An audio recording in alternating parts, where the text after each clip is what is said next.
Dear Abby, we've never met before, so this may seem a bit odd, but I feel this is necessary. My name's Jay, for starters. I work the checkout line at the grocery store up on 67th Street. You know, the one with the parking lot that's way too big for the store itself? Yeah, that one. I'm 24, fairly tall, and I have a rather scraggly appearance. You probably wouldn't recognize me if I came up to talk to you. I don't have a very memorable face. I don't know why I'm telling you all this, to be honest, but this isn't the point of me writing you. I was working late at night yesterday. It was a very average day for the most part. Nothing too exciting happened, but you'd be surprised how interesting this job can get at times. I'd been reading some book the guy that worked the counter the shift before me had left. It was some really crappy murder mystery chock full of cliches. Incredibly boring if you ask me. But it's something to do, I guess. When you showed up though, my whole night changed. I don't know exactly what it was about you that caught my attention at first, but as soon as I saw you, I got this odd feeling, a weird mix between excitement and terror. That's the best way I can describe it, at least. I saw you walk into my line and I quickly composed myself. I'd been slouching down in my chair for a while since I rarely ever get anyone in my line. It was only when you got closer that I realized what about you had caught my attention. You were absolutely beautiful.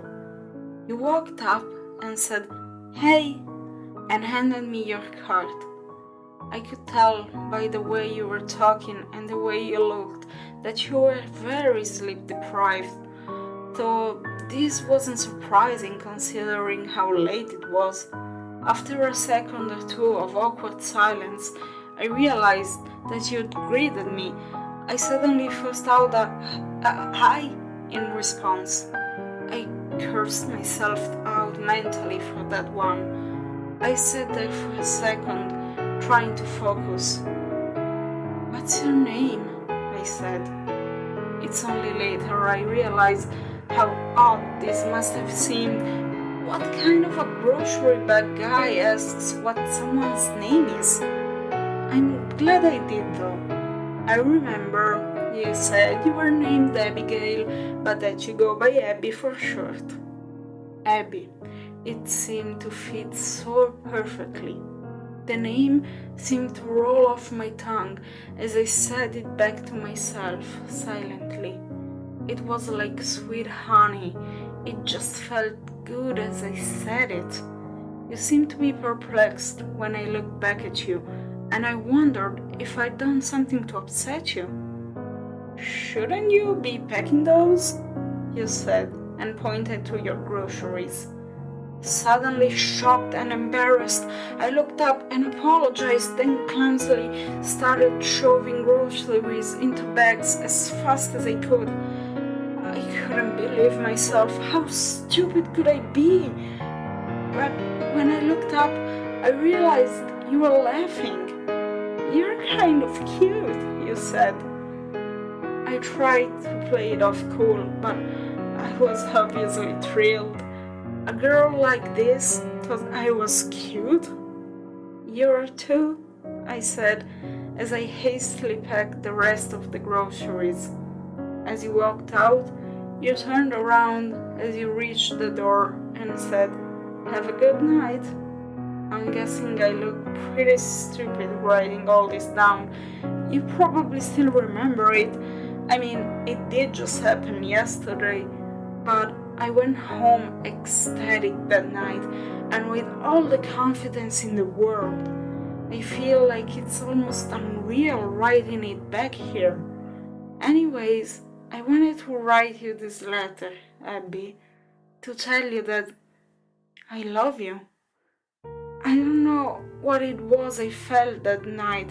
It was some weird mix-up of emotions, but all I know was that even in that small little transaction we had, I felt as if there was something between us. Please write me back soon. Sincerely, Jay. Dear Abby, it's been a week since I sent my last letter, and I still haven't gotten a response. But that doesn't matter. How have you been? My life's been just as normal as usual. Get up, go to work, go to bed. I live in a really shitty apartment, but I guess that's what you get when you work as a grocery bagger. I've thought about you a lot lately, and I sometimes wonder if you still remember me. I saw you again today at work. This time it was at a more reasonable hour, thankfully. I didn't want to bother you to see if you'd approach me on your own. You came to my line again, which made me absolutely thrilled. This time I was less nervous. I was going to act normal no matter what you did or said. I wasn't going to let a girl like you slip through my fingers. As you walked up, you muttered something that was too quiet for me to make out, and waited at the end of the counter for me to finish packing your groceries. This obviously wasn't what I had expected, but it wasn't all too bad. You didn't seem to feel anything at all, actually. I was expecting you to either come up and talk to me or avoid me like the plague, but instead you just walked on through as if I was another stranger. This makes me wonder if you got my last letter. You should check your mailbox more often. There was one moment where I felt something, though. I looked over briefly to see what you were doing, and at the same time you seemed to look up at me to see how far along I was. Right then, our eyes locked. Only for a second or two, but in those 2 seconds, I saw so much more in you than I had seen last time. I felt as if I had known you for years, like I knew all your intricate feelings and emotions. Did you feel anything like that with me? Shortly after I'd finished packing your bags, you paid and walked out. Obviously, this was a pretty normal process for me, considering I do it about 50 times every day, but I had been determined since the night I wrote you that letter that the next time I saw you, I was going to get more out of it. I kind of screwed that one up. I wasn't satisfied with it. I had to have more. There's a little room in the very back left corner of the grocery store designated for staff. In there, though, I knew they kept all the security footage from the day. All staff are informed of this and the security cameras' locations when they're hired. Luckily for me, there's one positioned right next to my counter. I waited until the store closed up and everybody left, and then I went in. After flipping through a few of the TV screens, I found the one that was connected to the camera by my counter. I rewinded it until about when I remember you coming in. After a few minutes of scanning, I'd found you. There you were. I paused on the best still shot I could find. I knew the camera wouldn't do you justice, but it was the best I could have for now.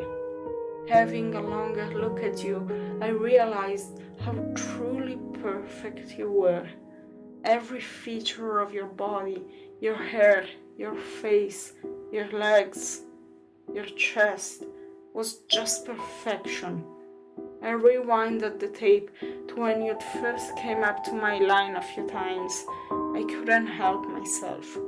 My eyes were glued to the screen.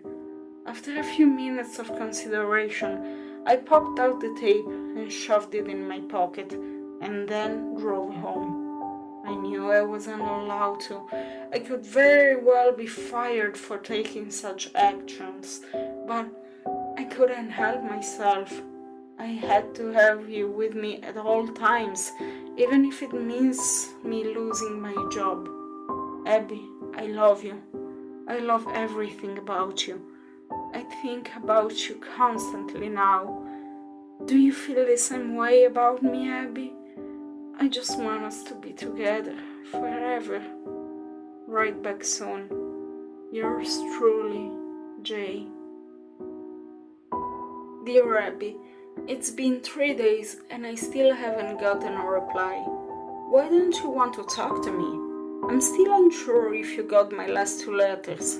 Please tell me if you have. So, I got fired from my job.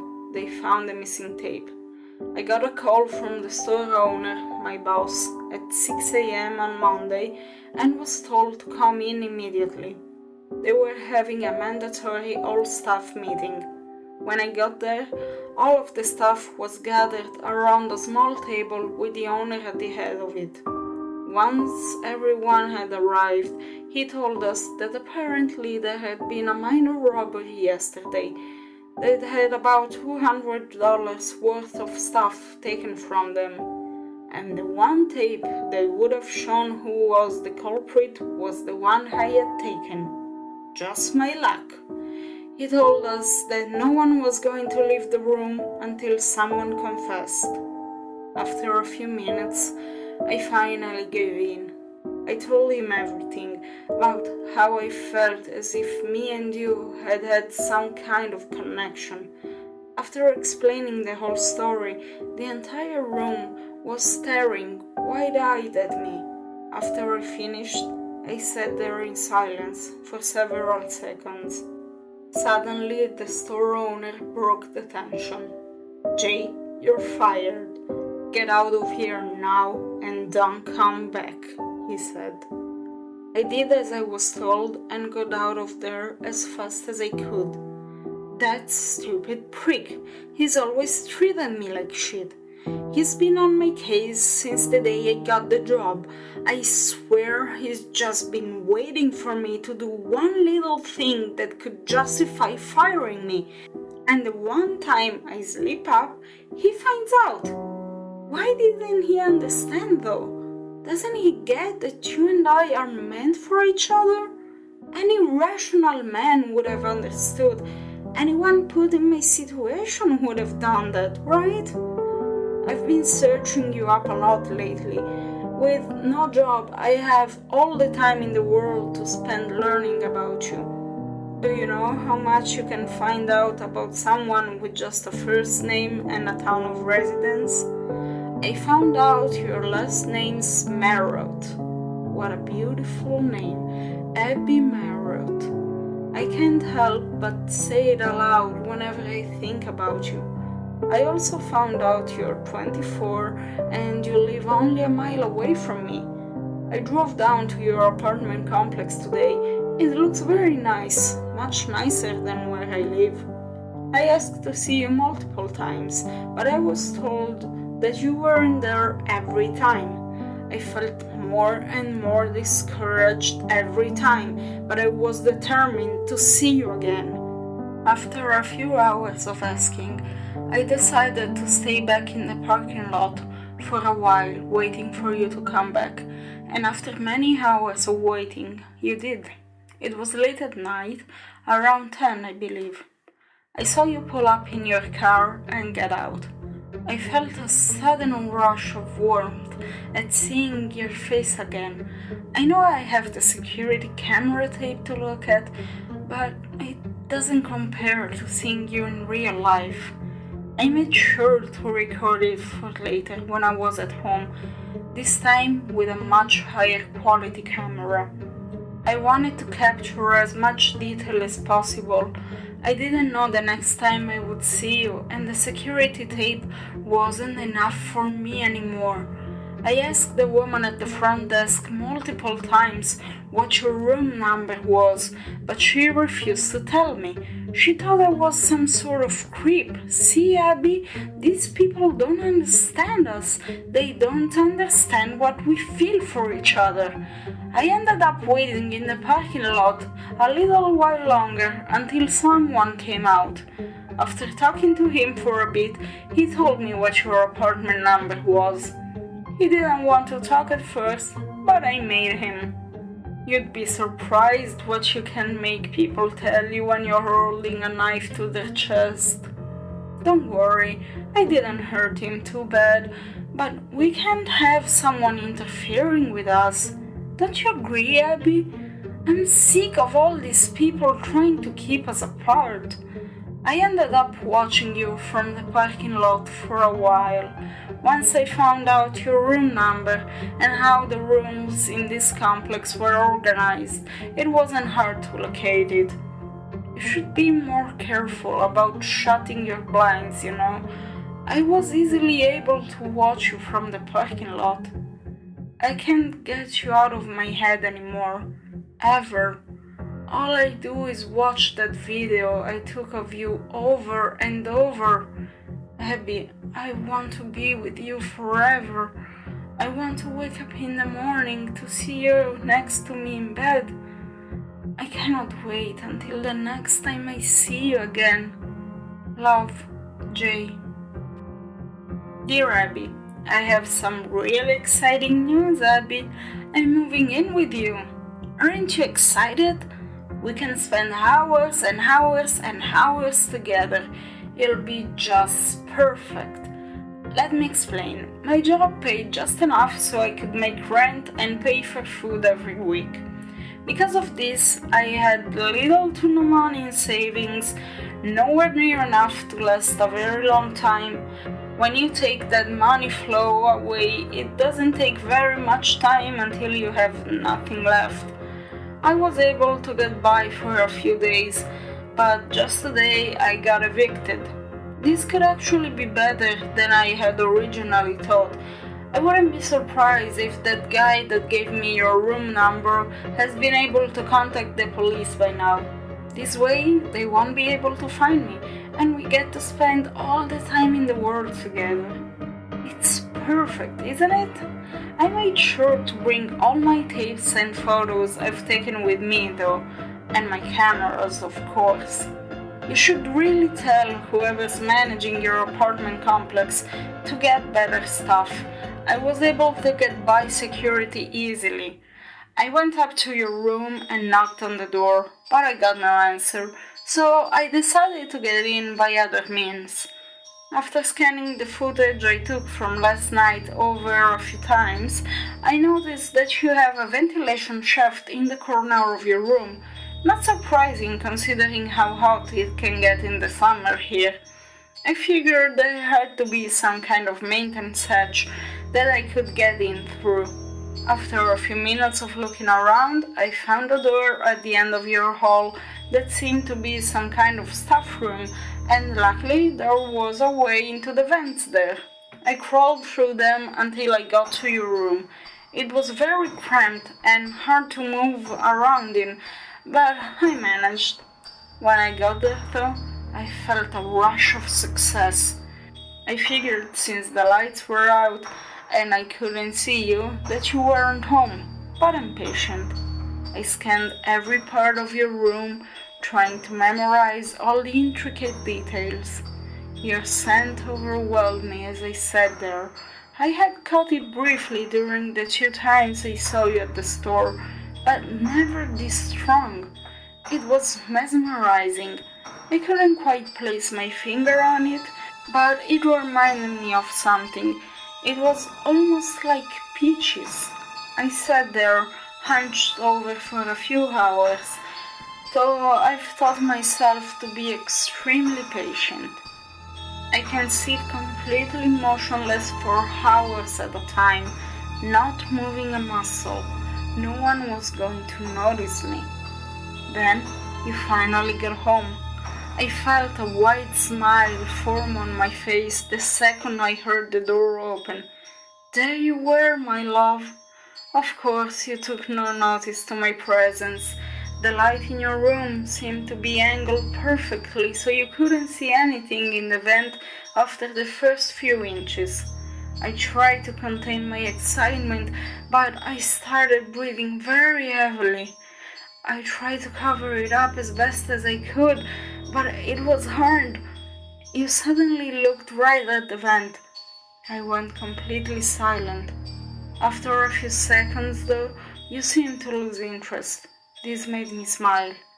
This was the perfect spot. I could tell I had startled you, though.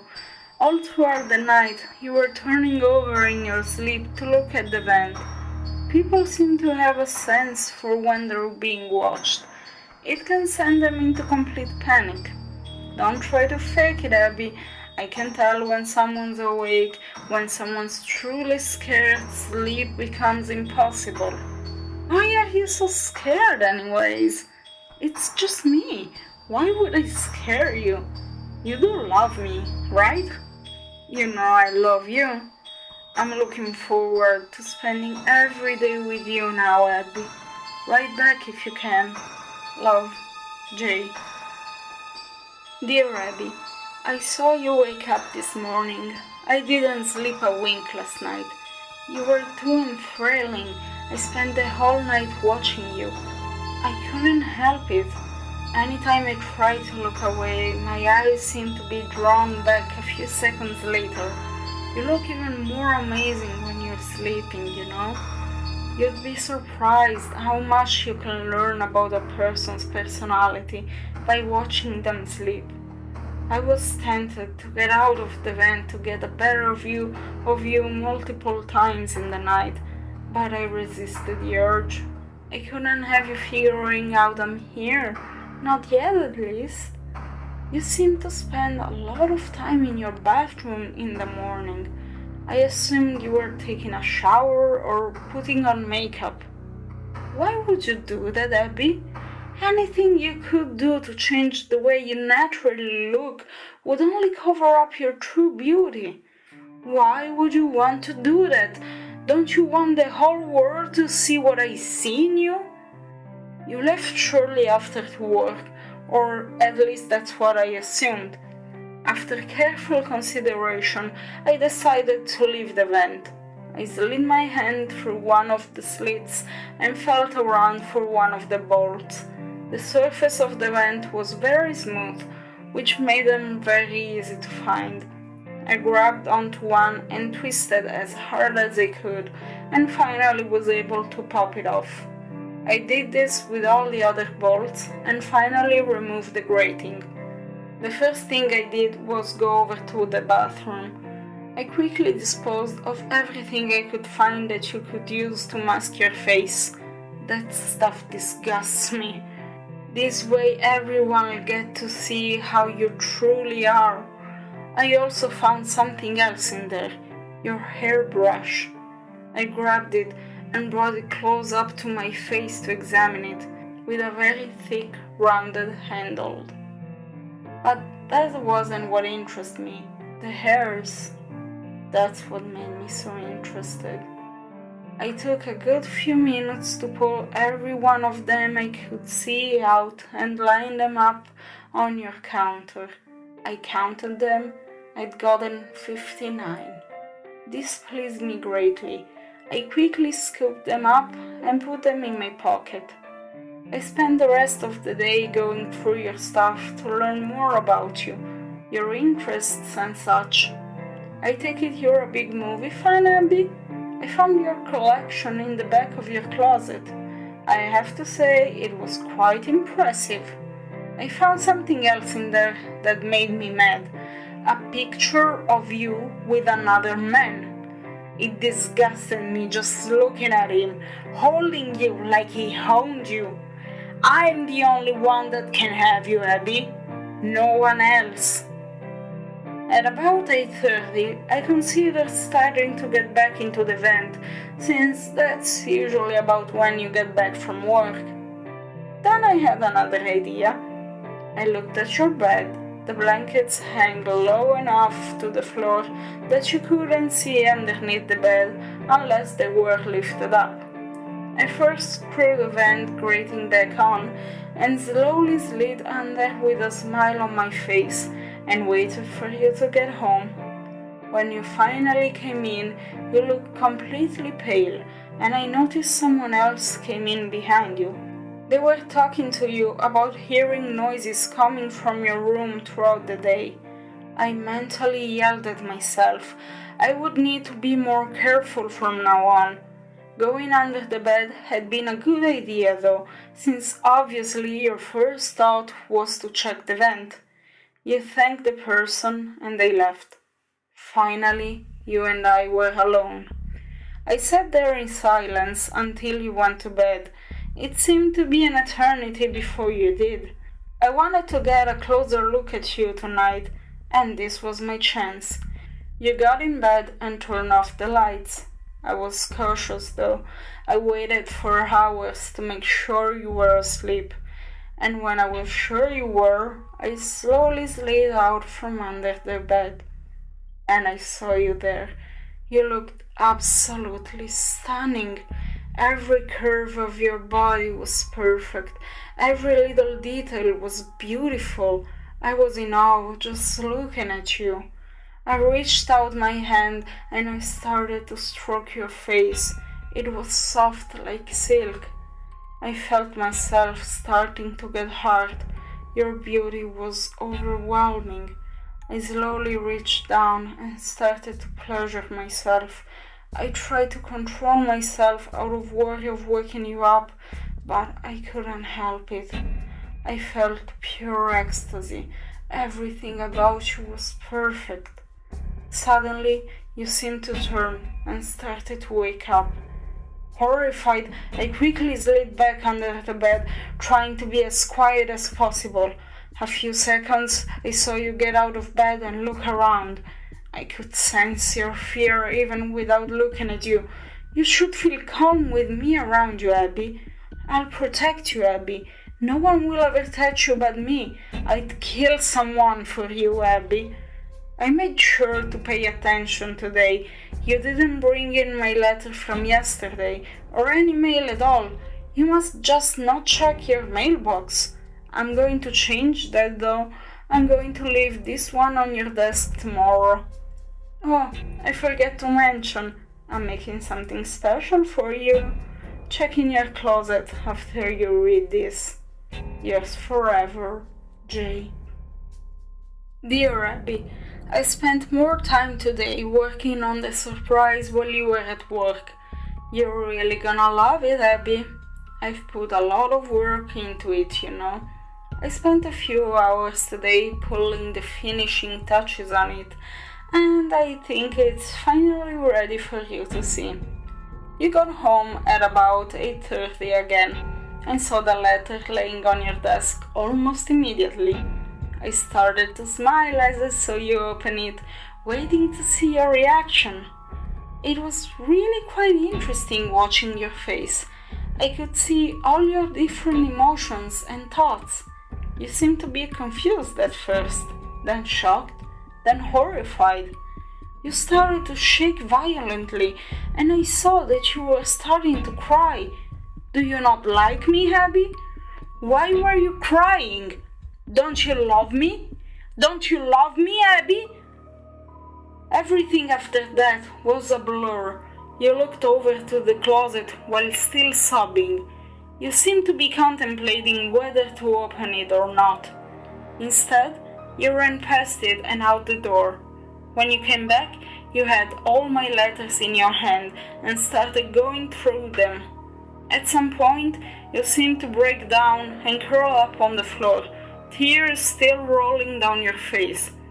I could tell you were desperately trying to say something, anything, but you were paralyzed in fear. After about 10 minutes, I saw you look under the bed, in the vent, anywhere I could be. You see, though, Abby, I'm smarter than that. I knew you'd look in those places. I found a better place after I finished your surprise. You'll never find me here. No one will. Isn't it great? I can watch you forever and ever, and there's nothing you or anyone else can do about it. You hadn't found your surprise yet, though, Abby, and I could tell you were still thinking about it. I saw you look over to your closet. I knew you wanted to open it, but at the same time you were nervous.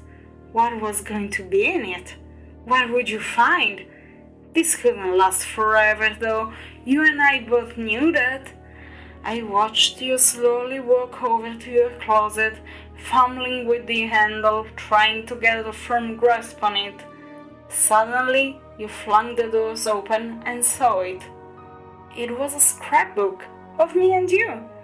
I saw you flipping through the pages. You seemed to be shocked. Do you not like it, Abby? I got pictures of you and I when you weren't looking. Pictures of you sleeping. Pictures of you at your computer. I'd scattered the hairs I had collected throughout it, along with pictures of couples together, of course with our faces on them though. I got that picture of you with the other guy and put it at the very back, except I didn't leave it like it normally was. I scratched that little prick's face off. I hate him so much. If I knew who he was, I would hunt him down and make him suffer. Don't you get it, Abby? No one can have you but me. Me and you are meant for each other. No one else. I watched you sob for another 30 minutes and then get up and run out of your apartment. Shortly after, you came back with multiple policemen. This shocked me. Did you not like the surprise, Abby? Why would you bring these people into our room? They'll never find where I am, but if they did, it could ruin everything. All my work from the last weeks would be for nothing. You wouldn't want that, right, Abby? I'm exhausted from today's work, and as much as I love you, I need sleep, Abby. Have a good night. I love you. Love, Jay. Dear Abby, do you see what you've done, Abby? Do you see what you've done? I woke up at 8 a.m. to see you frantically packing your bags. I was confused at first, but then I understood. You were leaving me. You don't love me. You don't love me. How could you do this to me, Abby? You are the only thing I wanted in life. I had nothing else to live for. But when I first met you, I saw a shimmer of hope. I thought that I'd finally have reason to wake up in the morning and go on with my shit life. And you went and threw that away. How could you do this to me, Abby? A few seconds after you left your room, I got out of my hiding spot and followed behind you. I saw you throw your bags in the back and then get in your car and started. I wasn't going to let you get away though, Abby. I would never let that happen. I ran as fast as I could to your car and smashed out the window and dragged you out. Did you really think you could get away from me, Abby? I had to hit you over the head to knock you out. You were making too much noise. Someone else, someone that doesn't understand, could have seen and ruined everything. Well, I had a plan for you if you reacted like this. I drove out to the storage unit at the edge of town. I'd reserved a slot the day I decided to move in with you. I drove up and unlocked it. I grabbed you and carried you inside it with me. It had only been a few minutes, so you were still unconscious. I made sure to check through your pockets to make sure you didn't have your phone with you. I set you down at the very back of the small room. Then I got in and lowered the door. I called the owner of the storage unit and told him that I had visited my lot the other day and forgotten to lock it, and asked him if he would mind locking it for me. Of course, he said yes, and I hung up. I then threw the phone on the ground and stamped on it to make sure that it never worked again. Shortly later, I heard the owner come up and lock the door. About an hour later, I saw you start to get up. I first heard a very faint grunt, then I saw your legs start to move. Shortly after, you were fully awake. When you saw my face, you started to scream, which then subsided to a whine and then to a whimper. That's when you saw it, the one other thing in the room. My knife. It was obvious why it was there, and after a second or two of realization, you jumped and grabbed it. I looked you dead in the eyes and said, "Abby, I love you." And then I felt the searing pain of the knife being driven into my side. I felt it being pulled out and jabbed back in with great force. I could feel it go in each time, like a fire burning a hole through my chest. I fell to the floor, laughing while coughing up blood. I saw you back away, trembling, and sit back down in the corner. And now, as I sit here in a puddle of my own blood writing this, I wonder how you'll get out. Will you use the knife to take your own life? Or will you let starvation take you? Either way, we'll be together in death, Abby. Together from the day I saw you till the day we both died, just as I wanted it. And as you sit there, crying, I can tell you've come to this realization. Abby, this is all I ever wanted, and for that, I have to say thank you. Love, Jay.